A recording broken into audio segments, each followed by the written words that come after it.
நம்ம சேனலை பற்றி இன்னும் தெரியாமல் இருக்கிறவங்க கங்கை ஹெர்பல் கிச்சனை சர்ச் பண்ணிட்டு like, share, comment and subscribe பண்ணிக்கோங்க. மறக்காம பெல் ஐக்கானை ப்ரெஸ் பண்ணிக்கோங்க so that you get notified. Hi viewers, வணக்கம். Welcome to Gangai herbal kitchen.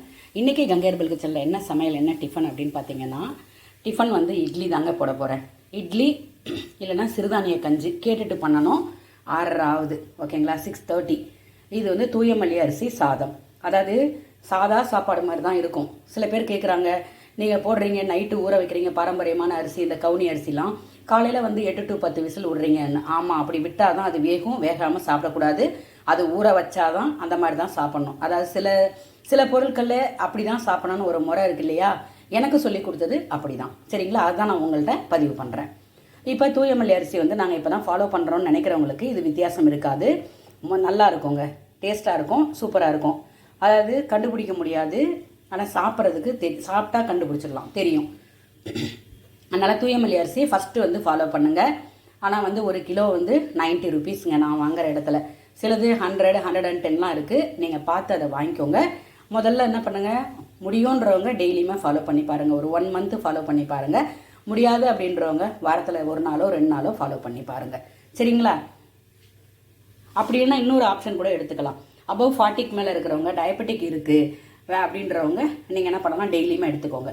மற்றவங்களுக்கெல்லாம் வாரத்தில், நம்ம வீட்டில் இருக்கிற மெம்பர்ஸ்க்கெல்லாம் வாரத்தில் 1 நாளோ 2 நாளோ அப்படி கூட நீங்கள் ஃபாலோ பண்ணிக்கலாம். மற்ற பாரம்பரிய அரிசி சிறுதானிய ரைஸ்லாம் இருக்கு இல்லையா, அதை வச்சு மற்றவங்களும் சாப்பிட்லாம். எல்லாமே அதுதாங்க.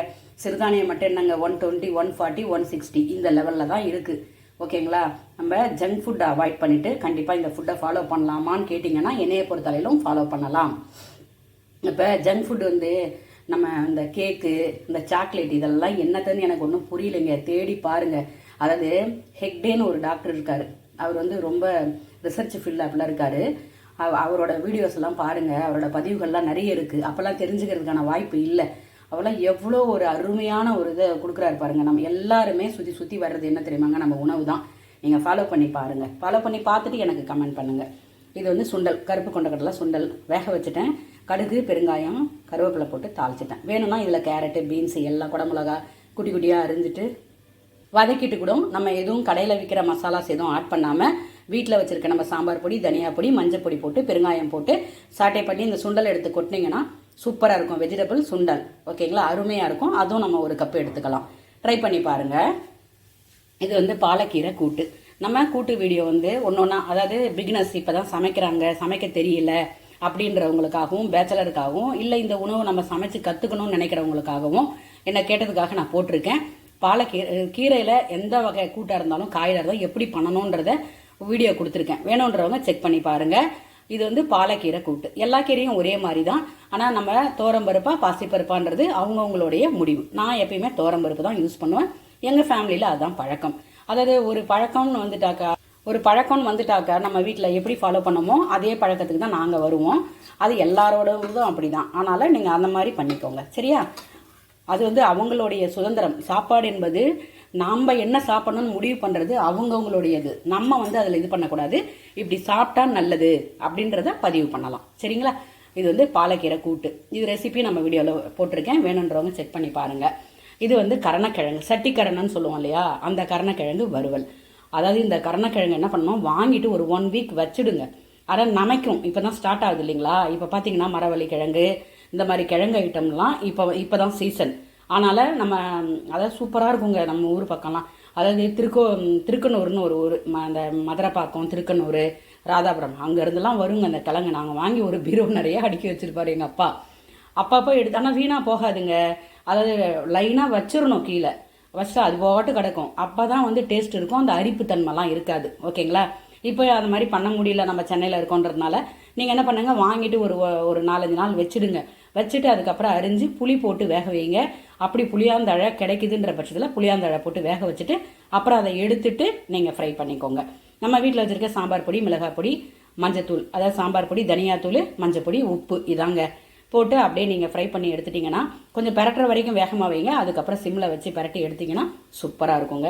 எண்ணெய் வந்து நம்ம அதிகமாக போடணுமா வேணாமான்னு டிசைட் பண்ணுறது நம்ம தான். அது உங்களுடைய சாய்ஸ்க்கு விட்டுடுறேன், சரிங்களா? இதாங்க இன்னைய சமையல். இதை வந்து எதுக்கு அப்படியே வச்சுருக்கேன்னா, அந்த சட்டி ரெடியாக வச்சுருக்கேன் பாருங்கள். இதில் எடுத்து கொட்டி ஒரே ஒரு கடை கடைஞ்சிட்டா சூப்பராக டேஸ்ட்டாக இருக்குங்க. அதுக்கு தான் அந்த சட்டி எடுத்து ரெடியாக வச்சுருக்கேன்.